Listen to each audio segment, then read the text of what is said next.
Welcome to the Tattoo Teacher podcast, where we get to know the person behind the professional, going below the surface of what we see.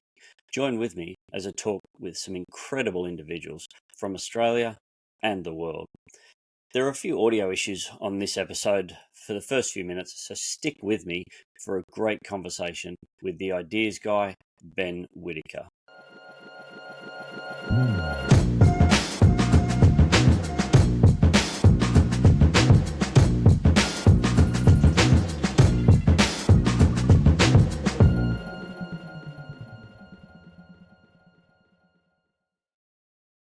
Good evening, good morning, good afternoon, or whatever time zone you are in. Welcome to the Tattoo Teacher podcast. On today's episode, I have Ben Whitaker. It's Ben Whitaker indeed. That's one of his amazing handles. But Ben is the Chief Innovative Officer of Round Peg Square Hole, his umbrella company. He's also a director of the Ed Futurists, a host or the host of the Ed Futurist podcast, an educational consultant, Google certified educator, trainer, innovator, and coach. He's an author. He's a... What else? How much stuff have you done? I've got to get through this, and hopefully we'll get to ask you some questions. But he's also an author. He is the chair of governors at Moore End County Primary School. He helps organisations develop their ideas. He's also, probably most importantly, a husband and father of two young lasses. So, Ben, welcome to the Tattoo Teacher podcast. Thank you for having me, Phil. It's good to be here. So it's funny to be sat on the other side of the table, right? Usually I'm interviewing people on the podcast. Now being interviewed is nice. Yeah, it's an interesting... I've chatted with a couple of guys who have run their podcast, and they're just like, yeah, I want to keep asking the questions, but yeah, so it must be a bit surreal. I guess you've probably been asked to be on a few podcasts over the years now. Yeah, I've done a few. I always like, I'm thinking to myself, do I fill this gap? Do I wait for something? Do I try and turn it? But obviously, when you're hosting podcasts, you're always like waiting to see where it goes next. Now I'm like kind of, yeah, let's see where it lands, right? Absolutely. Hey, the radio silence is on me, not you. But hey, again, thanks for joining me. I know you're a busy man. You're enjoying your summer holidays, so an English summer is an Australian winter. So true that. I've been out to Wales a couple of times. Been out to New Zealand as well, and yeah, it's drizzling here. It's 16 degrees, but it's drizzling with rain, grey sky, and this is the middle of July. This is supposed to be the middle of our summer, but hey ho. Well, I mean, today I'm up on the Gold Coast, and so we had a low of about 13, I think, high of 21, with no rain. You can live with that, right? So, you know, I was born and raised in Sydney, so I'm still, getting around in a bit of a t-shirt and stuff. But the locals up here in Queensland, beanies, scarves, and hoodies. Funny, isn't it? I wear shorts all year round. Like Christmas, I wear shorts. Well, Christmas for you, but I mean Christmas for me, where it's freezing. I wear shorts, so yeah. Yeah, I've done a couple of Northern Hemisphere Christmases, and hey, they make the Christmas carols sound real. Yes, we wrote them. Hey, mate, it's great to meet you, finally. We've interacted on various social platforms, but it's great to actually meet you face-to-face. Thanks for making the time. I do really appreciate it. But look, let's get into this. You have done so much. You're not only all these consultants, you're helping teachers, you're helping students, you're helping the greater community with some of the co-curricular activities you do as well. But what's your why behind it? It's a great question. It's a great way to start. Interesting. I suppose if I bring back to that, origin of getting into teaching. So I became a teacher in 2000, started training in 2004.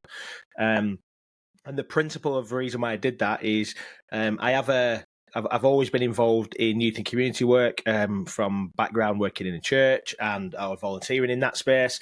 And I did youth and community work for as long as I can imagine as a volunteer space.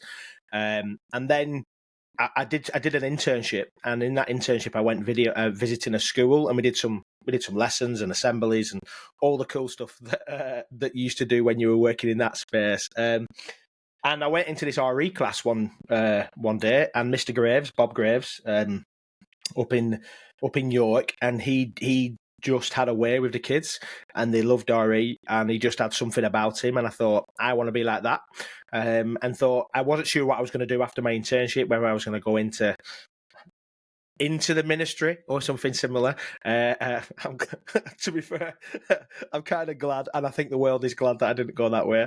But yeah, so I went into that, and that was the why, really, how it started. I saw somebody who inspired me. I had brilliant teachers in my schooling, and decided to go and try and do religious studies teaching and philosophy in that space, in the education space where I'm from. So I'm from a little town called Oswaldtwistle, which is in the northwest of England. It's quite high area deprivation in lots of these areas. It's very white, but increasingly there are changing demographics. And in fact, the school that I went to work in was about 40% Muslim. And therefore, that meant that the tensions and the conversations that we're having, and it just bred a really good conversation in terms of how do we deal with difference, how do we tolerate each other, but more important than tolerance, how do we understand and respect each other. So that's how that why started. But my wife are doing what I do now.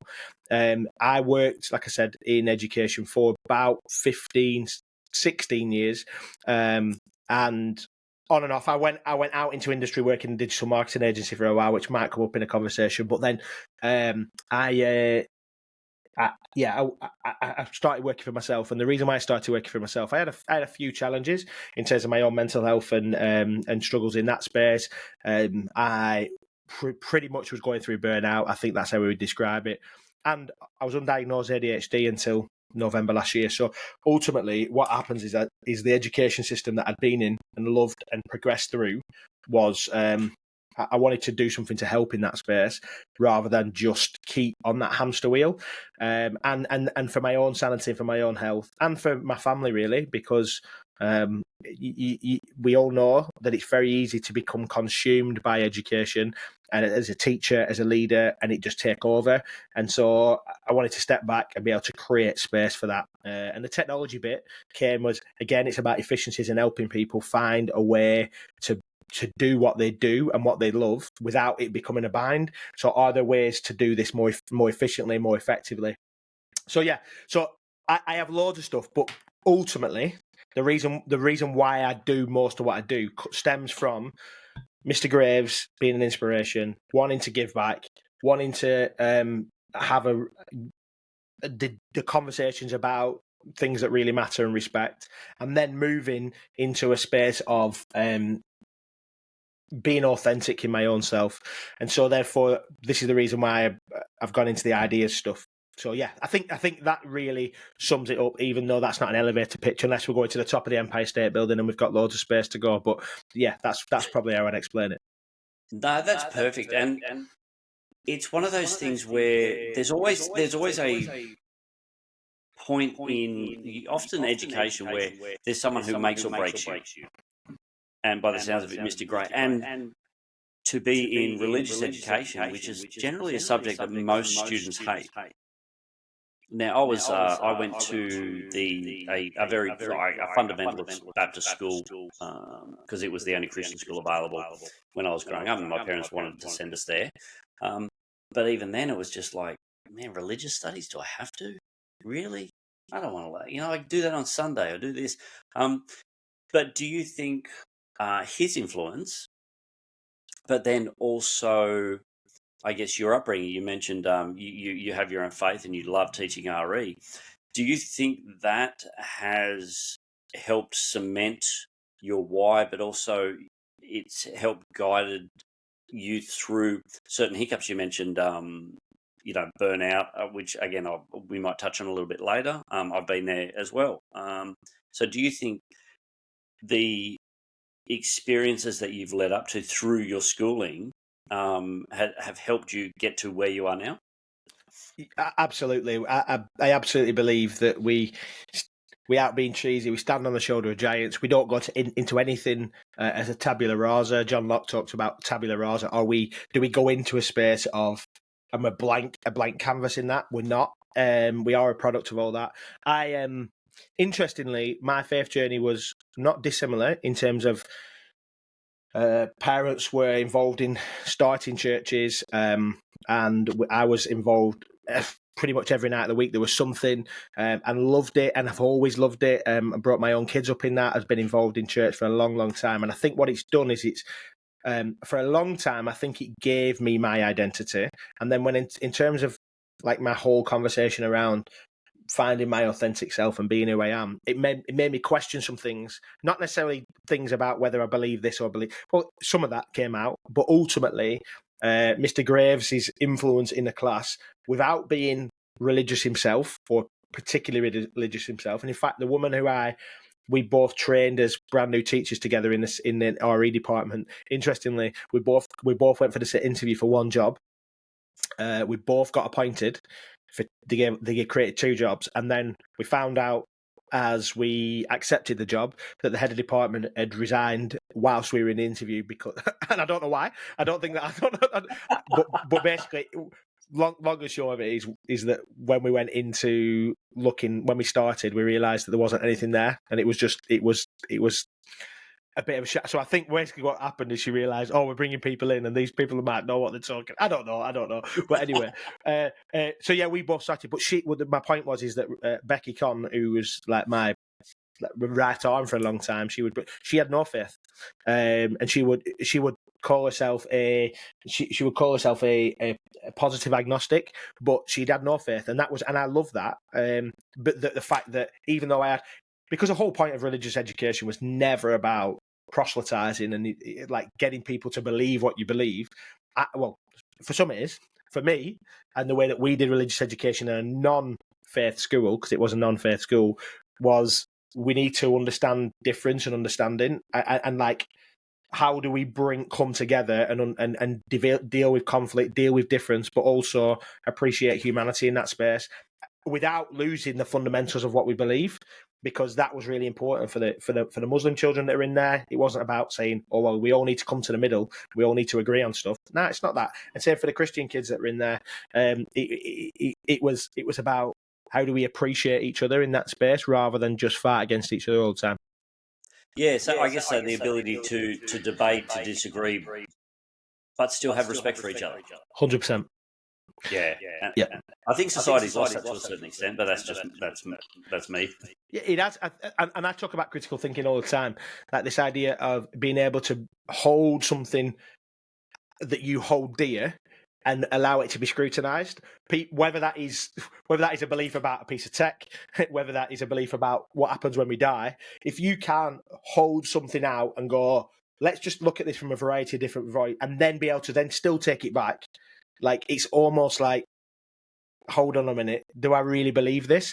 Because I'm not prepared to put it through scrutiny. And I get that some traditions don't allow that. In fact, I was brought up in a tradition that didn't allow that. You didn't question whether you could believe this or believe that. It was just, you were told that. And I think now we're moving into a space where, especially, and I know it'll probably come up in the age of AI, where how do you know what's real? So how do you critically analyze and evaluate what we're doing? So that's where I'm sat at the moment. Yeah, it's a tough one, isn't it, to be able to have that vulnerability to go, this is what I believe in, and I'm going to hold on to it, and have that bashed up, beat up, stripped apart, but go, I get your viewpoint, but I still hold to the fundamentals of that belief system. I may have changed my view, but I've still got that fundamental belief. And like you said, whether it's a religious belief system, whether it's piece of EdTech, whether it's a pedagogy that you believe in, you've got to allow it to be scrutinised, because I believe, anyway, that if you don't allow your beliefs or your thought process to be challenged, and you mentioned critical thinking, how do you know you're along the right path? how can you learn? How can you grow in whatever avenue that might be? And I don't think a lot of people want to have that level of scrutiny at it. And I think part of that is not necessarily because people are selfish or that they are closed-minded. I think it requires a lot of courage to put your things on the altar. I'm not being so. I didn't think this was going to be the conversation, but be able to put your own thoughts and your own beliefs and your own strongly held convictions and go, do I really believe this? And if the answer to that after the discussion is yes, I still believe this, then brilliant. If the answer is I might change my belief around that, then equally good. But it's that ability to be able to go, I'm questioning this and being okay to question. We don't ask questions. I heard somebody say when I was in Romania with Matthew Williams, who I know that you know as well. I heard somebody say that what we do a lot in school is teach people what to think as opposed to how to think. And I was like, oh, I like this a lot. So Couldn't you need agree to with that more. So how to think, how to develop your own critical awareness. Like, we're not encouraging students to ask why, are we? We just don't do it. Your first question to me was, what's your why? And then for a student, when they say, and I remember I was in year 8 when this happened to me, I said, why do I need to learn Pythagoras' theorem? I remember asking that question and was thrown out of that class for asking that question. Now, I probably did ask it in a cheeky way. There's no, if I say probably, 100% I did. But my point about it is, you're not asked to ask what. That's not your point. The answer is why. The answer is, I've told you, sorry. So even if you ask why, the answer is because you've been told to, because the Bible says it, because this, because that. Like, that's... Yeah. Yeah, because I'm your teacher, because I'm big. The line from Matilda, I'm big, I'm you're big, you're little, I'm small. right, you're wrong. And there's nothing you can do about it. It's Exactly. into the chokey. It's amazing. Now I didn't mention your degrees, but one was in religious education, as you talked about, and one I believe was in theology. Is that correct? No, I haven't done a degree in theology, but I have studied a significant amount of theology in that as part of that. Yeah. So, do you think by studying that, it has helped you be a more critical thinker? It helped you to learn how to ask the right questions? I do, yeah, actually. It's really interesting is that I never considered that my study of comparative religions, so you look at the 6 major world religions plus some minority religions that some people would say, and then other ethical and philosophical ways of being, in every way. Like, I knew that if I was doing a Hinduism module, for example, I had to be able to go, I can't just say, well, that's them people that live in that country who believe that, and they might have 600 million gods or deities, and they might believe in reincarnation. But then actually, at all points, the critical discussion was, what do I believe about that? And how does that affect my belief? So it's not like saying, I'm right, you're wrong. It's the conversation of, well, what does this mean for me? If these people are right, or can we both be right? And it's that whole, for a long time, it was very black and white. And I wrote something about this quite recently in my newsletter, like that a lot of people think it's black and white thinking, like dichotomy thinking is the way that we phrased it. Whereas actually a majority of thinking is continuum thinking, and there's scales of grey, as opposed to everything being black and white. There are some black and white things, but not necessarily everything that we think is black and white is black and white. So my degree 100% did that. And then my broader theological study, interestingly, I think most people who do theological study think that they're going to be more Christian or more whatever else you are. And it tends to help us when you start realizing that everybody believes strongly about one thing or two things, and then somebody else believes very strongly about the opposite of that. You're like, hold on a minute, how does this work? And how can you split an organization because you believe about what comes out in the creed?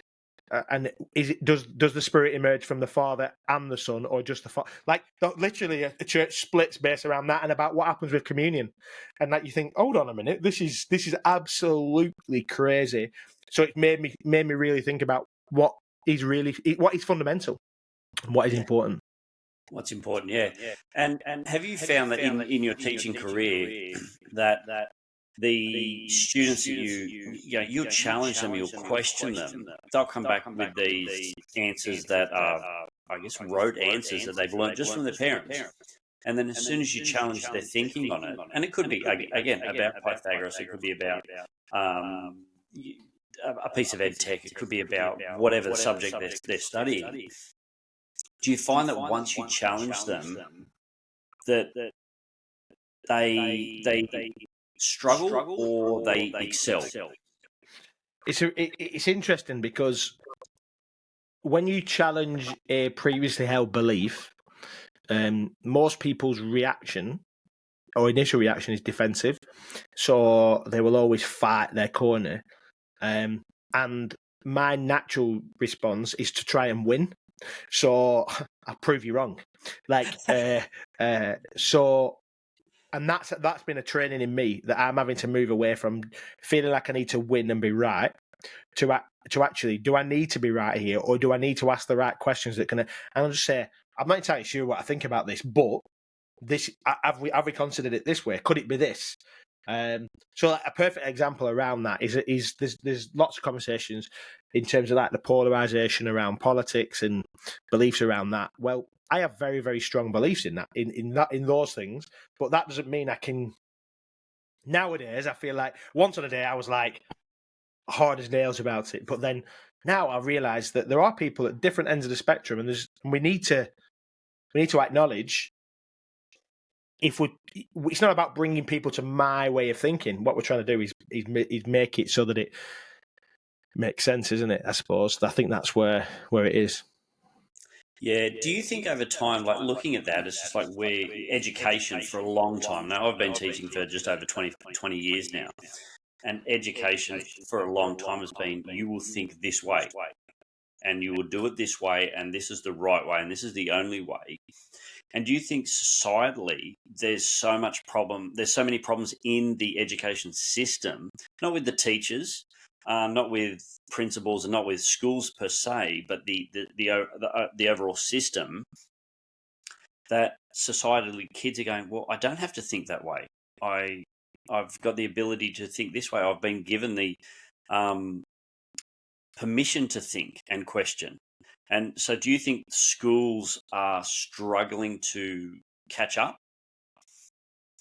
Yeah, it's that compliance versus innovation debate all over, isn't it? It's like, if we give too much freedom for people to think and to do things in a different way, then it's very hard to do that en masse, and it's very hard to do that in a way that keeps people safe. So again, I wrote about this just on Friday. The conversation that I tend to hear people talk about is that we need to have rules in school, because we have rules in schools which prepares students for rules in society.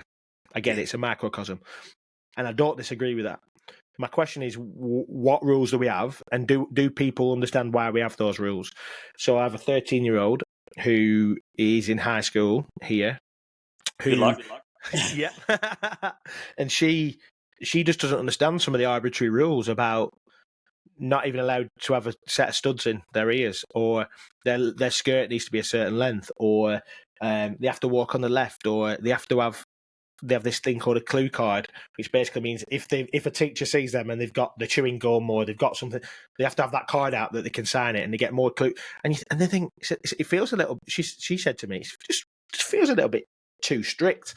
And I speak with my wife, and I think it's almost draconian sometimes. It's like prison, and they make rules upon rules upon rules. Now, I'm not the biggest advocate of school uniform. I do understand the principles around it. I understand the reason why it means that it brings some equality, and it protects those people who are the most vulnerable in society that might not be able to afford all the big labels and X, Y, and Z. But my argument has always been the same. Like, even if you've got a school uniform, you can tell which kids can't afford to wash that uniform or can't afford to have the right shoes. So don't come to me and say that that's going to protect them against, because school uniform doesn't protect people against that. I've shut that one down a few times. But my point around it is that rules for rules' sake. So compliance and this idea about, we do need compliance. I don't want somebody driving in the UK, not in Australia, obviously. I don't want somebody driving in the UK saying, I want to drive on the right today. I'm not going to. When I see red at traffic lights, that means go to me. You don't want innovation in that space. You want compliance. But it's about knowing when the compliance is required. And in education, I feel like what we've done, because we have compliance tests like Ofsted or other inspections or other things like that, we have to have jumped through hoops. We have a prescribed curriculum. We have terminal assessments at the end of high stakes, at the end of a grade or whatever else.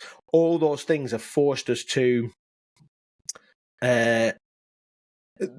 set rules, and we create all these rules around those rules. To an extent, we go, why do we have these rules? Why was this? It's that old, the one that the example that I remember is the joint in a pan, and you'll know the story when I tell it. It's this idea that this woman always cuts off the end of the joint of, I don't know if it was a joint of beef or lamb or whatever else, just it's an analogy, and she cut off the end of it, and then a kid said to her, said, "Mum, why do you always cut off the end of that piece of meat?" And she went, "I don't know. My mum always used to do it." So she goes to ask her mum, and her mum says, "Why do you do it?" And she says, "I don't know. It's because my mum always used to do it." So go and ask grandma. And grandma says, and they said to grandma, "Why do you cut off the end of that piece of meat?" And she went, "Oh, I just could never fit it in the pan that I had." And we had a set of rules that people were following, or a way of doing things, and it was only because that's how it had always been done.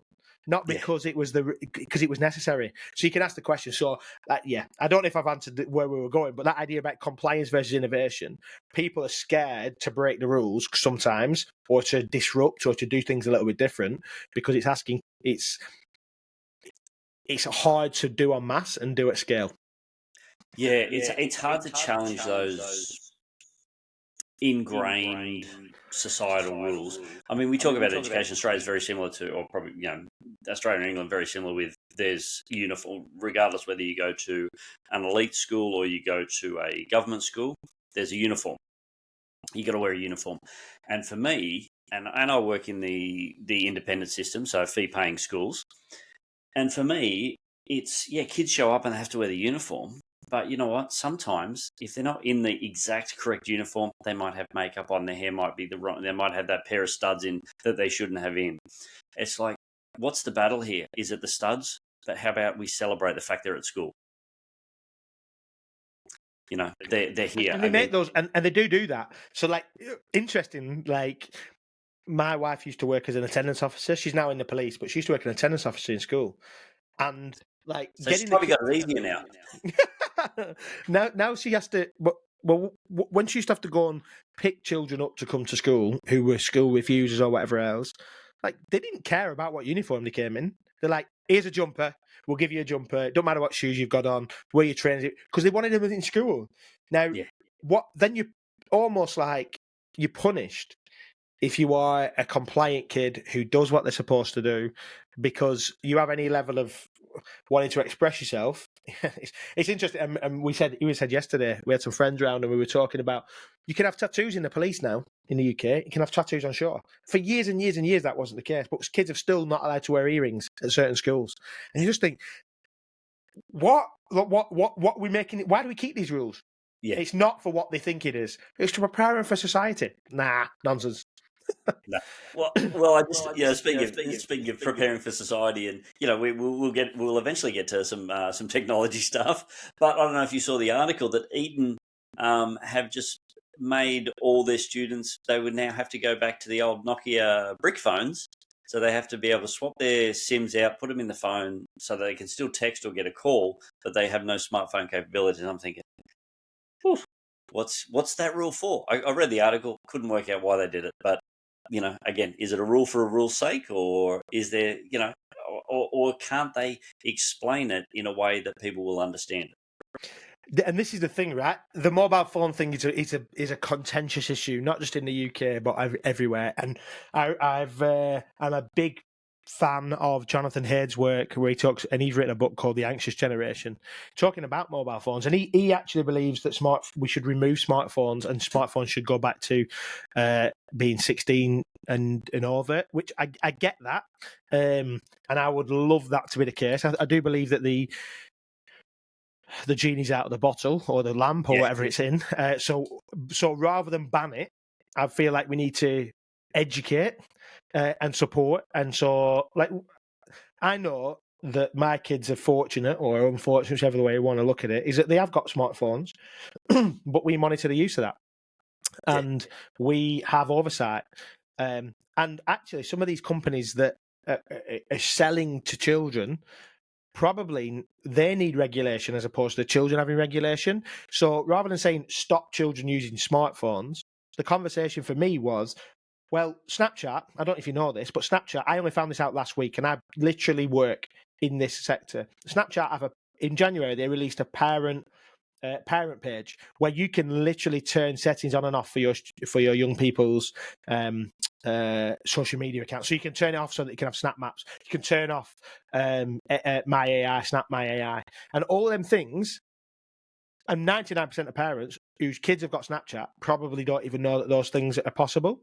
And because of that, it's not necessarily the child's fault or even the parent's fault. It's the software company that's releasing stuff. So to get an app on the App Store is freaking well hard.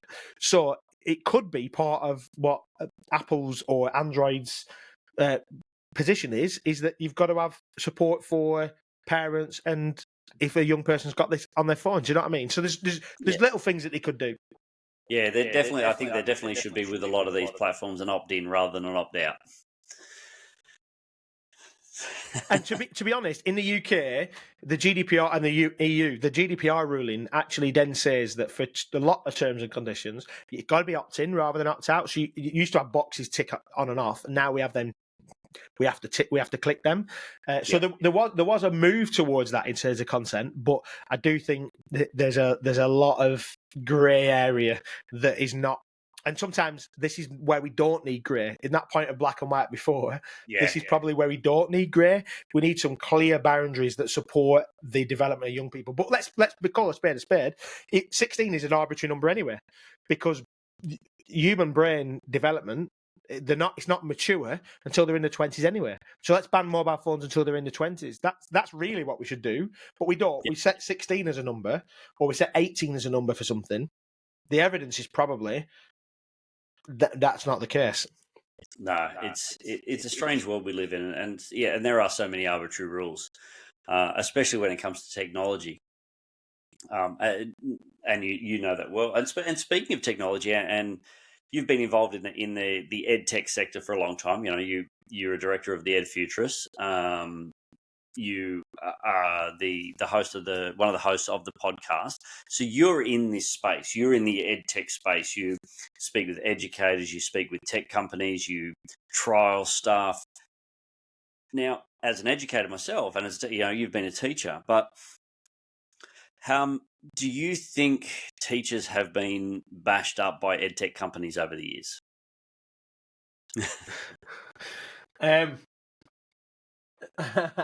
It's a tough question, I know. Yeah. No, what I would say is that I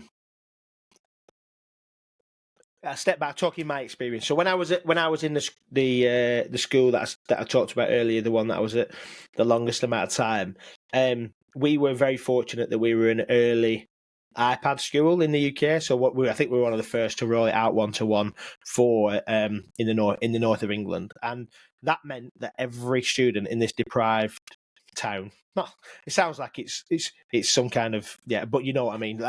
They were all given an iPad, and then there was or the parents made a contribution towards it, but every student had an iPad. And that was incredible as a concept, that we were going to throw that level of development to young people. But very, very quickly, because there wasn't sufficient training that went with it, and because there wasn't sufficient support for teachers and students in using it effectively, these iPads quickly became what you'd imagine they would be, which is a digital textbook or a YouTube. It's just a video watching platform. It's And for the staff, it became a babysitting tool for their own children at home. Like their iPad was given to their own kids, right? Because we weren't using them as effectively probably as we should have been. Yeah. Now, that wasn't the iPad's fault. It wasn't even the Apple's fault. It was the fact that in an organisation we'd funded to get equipment, but not funded the broader conversation, which is around training and development, which is still the number one issue right now when it comes to EdTech in most organisations, whether that is AI tools or whether it is a hardware like an iPad.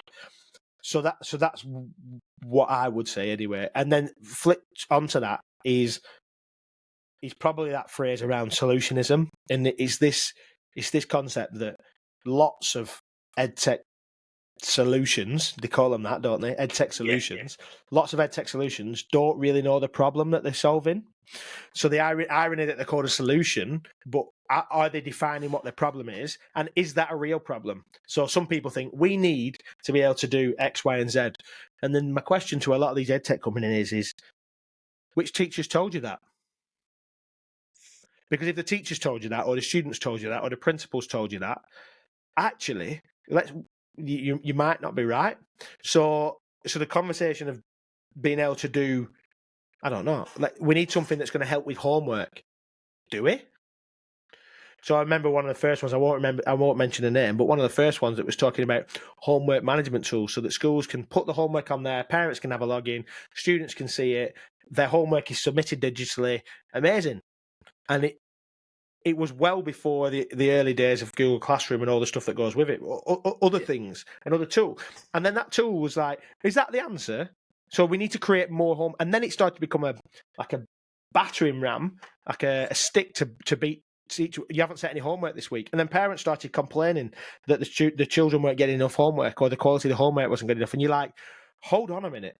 It was supposed to be a facilitation to help manage homework as a part of, but it became a stick to beat with. So that was my point: is that they weren't solving the problem. The problem was just, I think a lot of EdTech is or has been a solution. It's like this might be controversial, but I say it anyway. If I don't get invited back, that's okay. It's a VR stuff, right? So I'm a massive skeptic when it comes to the use of VR in education. Not that I don't think it can happen. I don't think I've done training, I've spoken at places, I've worked with organisations where I think VR could be really good in certain spaces. But this widespread idea that we all need to get students into VR headsets, and the idea that the way to do this is through the metaverse, I'm not entirely sure is the right. I'm not saying it is or it isn't. I'm just asking the question. So a lot of the solutions that everybody's saying, here we go, it's a solution. I'm not sure they've asked the right questions about the problem. Yeah, and that's the thing. Yeah, it is a solution, but to what problem? And what problem does then that solution create? Yeah, because we all know, like as an example, society has grown, cities have got bigger, they need water, so they build a dam. There's a solution to the problem. But in turn, what does that solution cause? So we could look at that with EdTech. And I've seen, and I've been sent the emails, and I've sat in the PDs, and here's the latest shiny thing. This will solve all your woes as a teacher.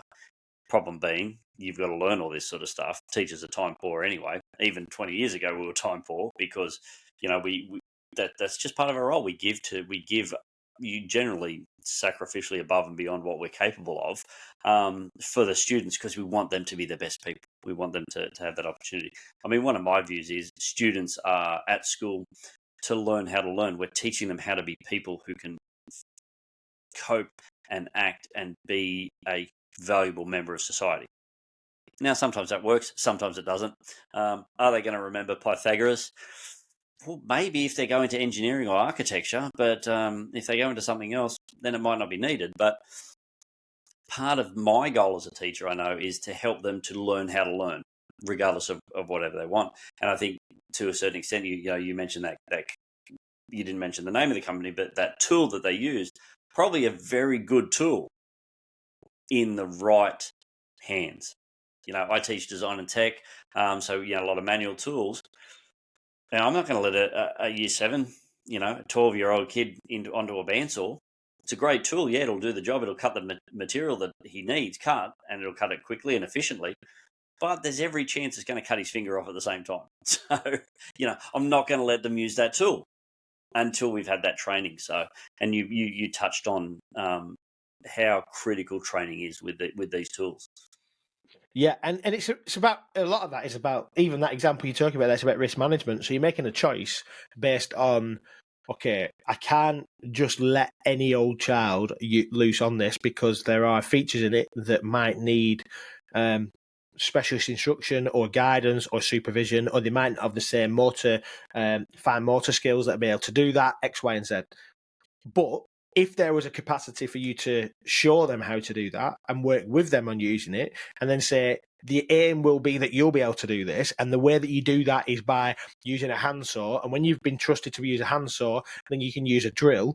And when you've used a drill that's got you move that through. And I think the same is with these EdTech tools. Like sometimes, not all of them, but a lot of the tools fly out and get you, I suppose. I don't know how to explain it, but I think like they're trying to be a one-size-fits-all tool that is for everybody,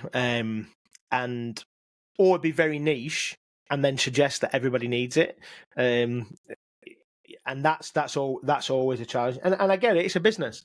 Like I think everybody needs to book me as a speaker. I think everybody needs to buy my ideas guide cards. But realistically, they don't, and I've got to be okay with that, and realize that have I got a conceptual idea? Is it an idea, or is it an actual viable product? Because, and don't get me wrong, all these businesses will have all done their due diligence when it comes to market research and competitor analysis and what's already out there, but that doesn't necessarily mean this is a solution for a classroom, for teachers.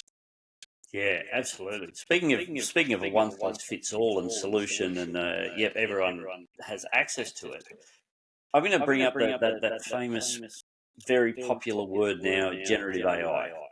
Well, it's multiple words there, but anyway, that people are going from it. The best one I've heard was that it's an existential crisis to society, but there's these pundits who are saying it's going to change education. It's the best thing for education. It's going to change the way students learn. Now, I've been on board with AI since I heard little rumours and whispers, and I saw people using it. I thought, hey, that looks pretty cool. And then it started to pop up more and more conversations.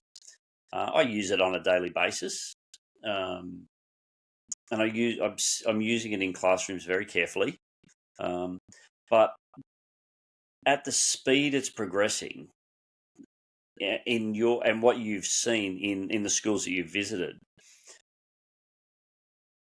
is it one of those things that definitely needs to be, teachers need to be trained, and it needs to be tempered in? 1,000,000%. And I was wondering where that was going to go, because often when I train at organisations, which schools, colleges, universities, business, wherever it is, the conversation almost always starts with, yeah, but this is just like the internet. When the internet came out, everybody said it was going to ruin everything. Just like social media. They said it about the printing press. They said it about TV. All these things. And I say quite a lot that it is similar in terms of a revolution or a disruption, but the difference between AI and or generative AI and other tools that we've just talked about, or the other changes, is the fact that it doesn't necessarily require human learning or input for it to change. So that's the bit that makes this a little bit existentially questionable. So the idea that social media can't develop, it can't change its own, can't change the way it works unless there's machine learning algorithms in the background that are artificially intelligent enough to be able to do some of that. The internet couldn't do that. It required somebody to create that content and put it out there on a page tied to a domain X, Y, and Z. AI is not quite like that in the sense that, and I had this conversation with Donald Clark, who is like, when it comes to AI in education, he is the person to listen to. A lot of people talk about that they're the people to listen to, but he is, because he's been in this space for 30 years, not 3 years like me. And he talks about this idea that it's actually moving to a point that these machines are learning, and therefore, because that machine learning thing's happening, they can correct themselves and course correct themselves. We all know that infamous example that they talk about with the Facebook bots that started developing into a language that the humans didn't understand, and so they had to shut it down because the bots were learning a different language that we didn't understand. That is very different than anything else. And so my argument in terms of, do we need to prepare people for Gen AI, or do we need to make sure we're training that? Is it going to make a massive difference? I talk about regularly when I present what the future of education looks like, because my question is always, well, what do we do education for? And most people go like, well, it's obvious to teach people stuff. I was like, so then why do we not find the most efficient way to do that? Because right now, the most efficient way to do that is not 14 years in a school or schools. It's not 9 till 3 with one person in a room teaching 1 to 30. That is not the most efficient. 1-to-1 should absolutely, or multiple to one should be the way that they learn. On demand should be the way they learn. Curiosity driven, exploratory, personalised. I don't need to learn the same thing as you need to learn, because I might already know that. My parents might have showed me that. Your parents might not show. So like the one size fits all school system is not the best way to meet the goal that people are saying education is for. So the reason why I say AI will change that, because what it allows for is that personalised curriculum. So that it knows through its data analysis what you already know, or can replicate, not necessarily know, but in the comparatives that we have from an education currently. And therefore can then suggest what comes next, because it's predictive. And it's not perfect, but it'll help in that personalisation piece. And because of that, it allows me to choose what I learn, but not just, I want to learn about whiteboards today. I want to learn about Google today. I want to learn about the internet today. Like, it's not it's almost tailored based around age, stage. It's got a lot of data to work from in terms of how people learn, the psychology, and that kind of mentality. So my thought process is, why would we not consider that? And the phrase that I've been talking about for feels like forever is about that positive and purposeful disruption with AI. So AI will do that positive and purposeful disruption, which is what we've needed in education for as long as we have. A lot of people thought that the pandemic was going to be the way that education shifted.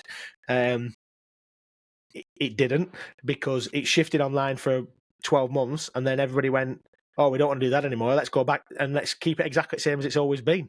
And let's get rid of the EdTech were for the COVID stuff, but AI and Gen AI particularly has got massive implications, I believe, into the future of education.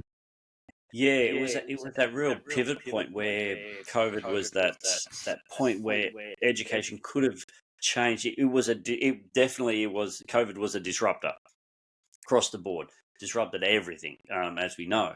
But it had that chance to, I love that term, positively and purposefully disrupting, because for me, when I hear the word disruption, it's always a negative. It's generally a negative connotation. The word dis is always, disappointed, disruptive, disassociative. All those dis words are generally negative terms. But to phrase it in that positive and purposeful way is, it was that point where education could have changed, and we could have used these EdTech tools that allowed students, because I had some of the students who would not work in a classroom excel online. They loved, and then when they had that chance to come back for a day or two a week, they got their social stuff, they got their practical things, they got to move and interact and be human as such, But then they went back home, sat on their computer, and just knocked out their work. And I think that, but then all of a sudden, society goes, oh no, we've got to be back on site. Oh, we've got to do this. And, you even see it with the work from home situation now. All these companies are going, no, you've got to come back to the office. And it's not so much that they've got to come back to the office because that's where they're more productive. It's because of a lot of outside forces. I know a friend of mine, they're in Leeds, not too far from you, I believe. Really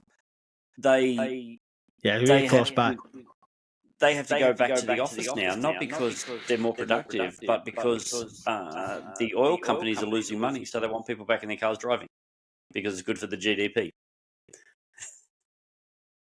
And that's the question, right? So we know there's a broader picture underlying everything. That's the truth of it. Being off work, being in work, being online, being offline. There's a broader conversation, and in that space. But yeah, I think from a Gen AI perspective, what I think's what it's going to do is it's scaring teachers for most people in the main. It's scaring, and I think it's scaring more than just teachers as well. So I know people who are in that copywriting space who are like, "Is my job gone?" The existential doomsayers that are saying the world's going to be ending or for humans in 2030, and we're all going to be run by cyborgs. Well, this has been science fiction for. Could it be a thing?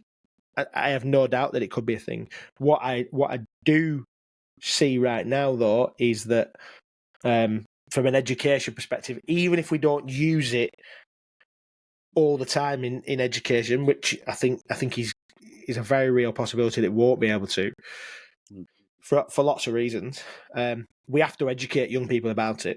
It's a little bit like those things that every person who comes out of school says, nobody taught me about how to do what a mortgage was and what taxes were and how to manage my finances. And I can't begin to announce how many times that has been said. Yet there must be a reason why they don't teach us that, right? Well, hopefully. Now, speaking of reasons, we've got to have an idea to build that reason. Now, you're the ideas guy. What's that about? So interesting. My thought process around ideas is that it's better to have more of them than you need. So this idea is that we need to generate ideas. We need to form and frame those ideas. So it came out of my wife and my wife's family saying to me, "What do you actually do for work?" I don't know if that was because the dishwasher wasn't emptied or whatever, but like it was the principle that what do you actually do for work? And it was hard because I do a little bit of this and a little bit of that, and I travel here and I do like, what does it mean? So I have a coach, and I was with Stefan, and I just sat with Stefan. I just went, I'm really struggling to find. He said, right, okay, let's see if we can put that into something.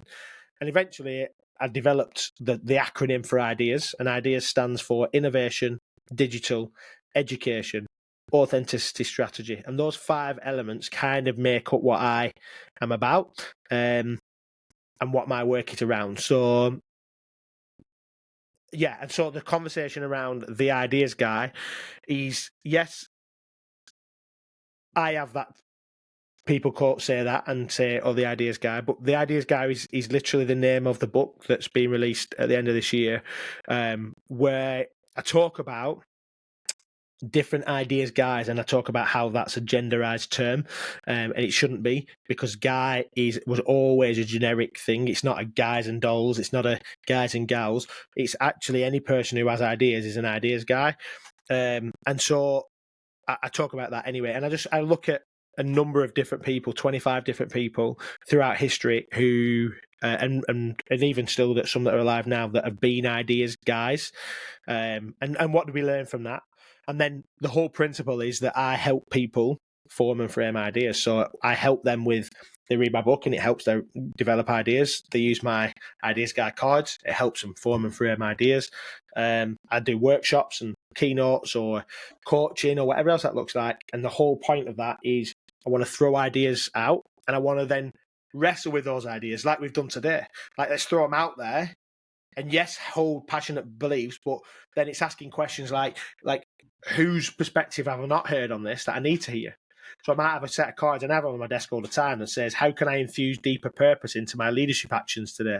Like, that's a broad question that you might want to consider. You're not gonna. It's not a straightforward answer. It's supposed to be open, and that's the point.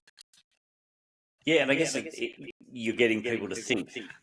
You just both critically and creatively. Yep. Yeah, and it's not like what to think, and this is the bit like, and this is the reason why it made me really smile being in Romania, and hearing Diane Stoffile talk about that. It's like that whole principle that it's not about what to think. These kind of questions are supposed to help us how to think, and that thinking conversation is really interesting, because the best way for us to make progress is to ask lots of questions, and often the best answer to a profound question is another profound question. Some of the greatest thinkers of all time didn't answer questions directly. They answer questions with questions. Yeah, so that you think. Yeah, it's that great philosopher Socrates Johnson. Some people get the movie reference, but yeah, I think it's very interesting when you ask the whole idea of, well, what do you think? And most people are like they want to be spoon-fed and get an answer. It's the same in education. They want to be told what to do. It comes right back to what we talked about, compliance, being told what to do. Because if you have to think of yourself, it's tiring. And also, what happens if you get it wrong? Well, what happens if you get it wrong? One of my good friends for a long time, well, it still is a good friend, have been friends a long time. We used to work together in Accrington. And he regularly says, well, no one died. Like, what's the worst that can happen? No one died. And even that's what he used to say about when things go wrong in his lesson. Well, no one died. And I've started saying it, and then I found my 10-year-old daughter said it to somebody the other day. She went, I don't know why no one died, did they? And I was like, yeah. And that's the whole conversation, right, around thinking, well, what if that happens? Okay, what if that happens? This happens. Yeah. Okay. Yeah, and then what if that happens? What matters? Most people are just like thinking, I don't even want to think about that. I'll just do this because that's what I have to do. Yeah, they just want to. Yeah, what's the best way to get from A to B? Yep. And I have that with students all the time. They just want to know the answer. They just want, what do I need to get the right marks? And it's just like, no, that's not what design's about. Design's about thinking. Like, can I do this at this point in time? Anything's possible. Just put it down on paper. Yeah. Hey, mate. I'm going to be. I really appreciate your time, like I mentioned a few times, and I know you've got a big day ahead of you. So I'm going to just wrap up with a couple of quick questions just to finish.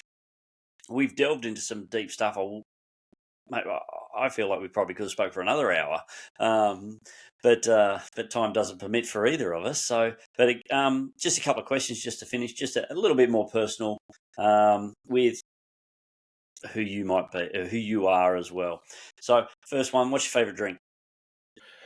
Oh, that's a big one. Probably.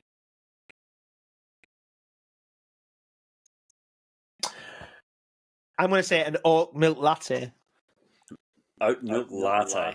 Well, that's the first one I've had for that one. So sometimes I like a beer. Don't get me wrong, but I didn't want to be that guy. I didn't want to be that stereotypical British guy. So I've gone oat milk latte. Or just a pint. Yeah, I love an IPA. I love a neck oil.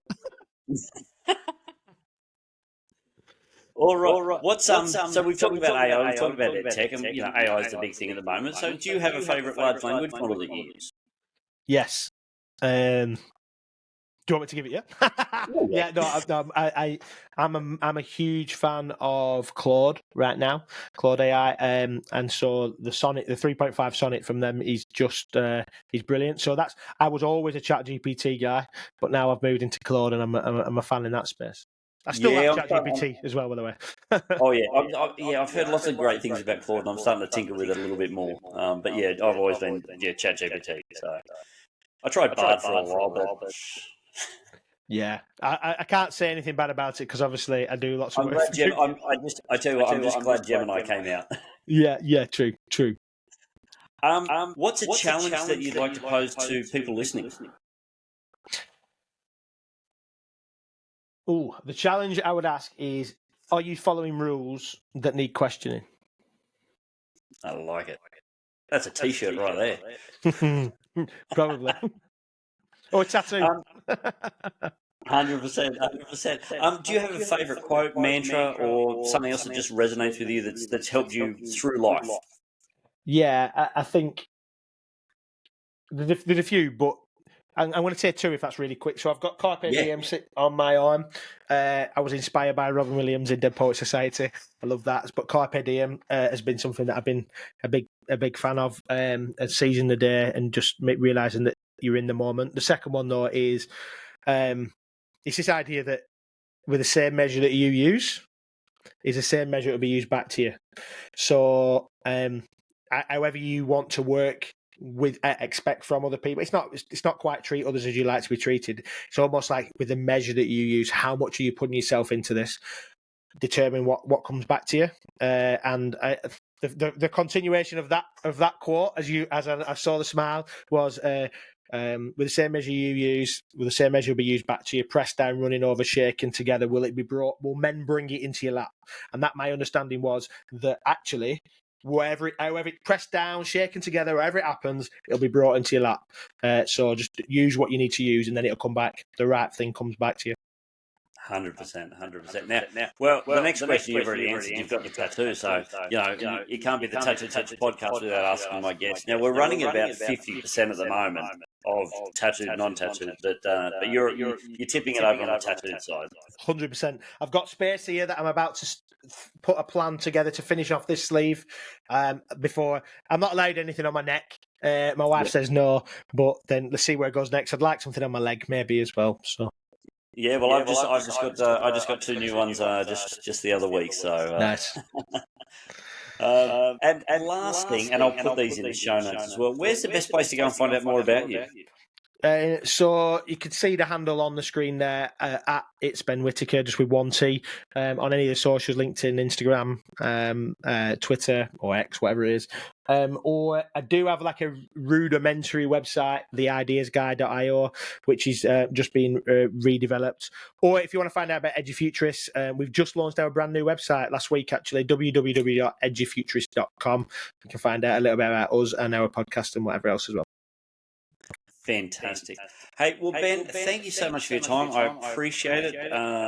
It's been a great conversation. We've delved into some things that, wow, to be honest, didn't think we'd go there, but hey, that's the rabbit hole that the Tattoo Teacher podcast is.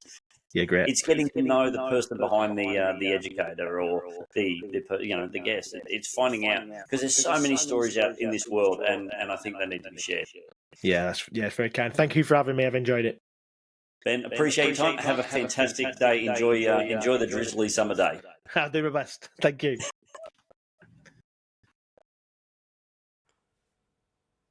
Thank you for listening to the Tattoo Teacher podcast. I hope you enjoyed the conversation and found it insightful. If you like what you heard, please subscribe, leave a review, and share with your network. Special thanks to DJ Fruit Salad for the music. You can find more of his work on Instagram at DJ Fruit Salad Official. Thanks again for listening, and I hope to see you in the next episode. Stay cool, be blessed.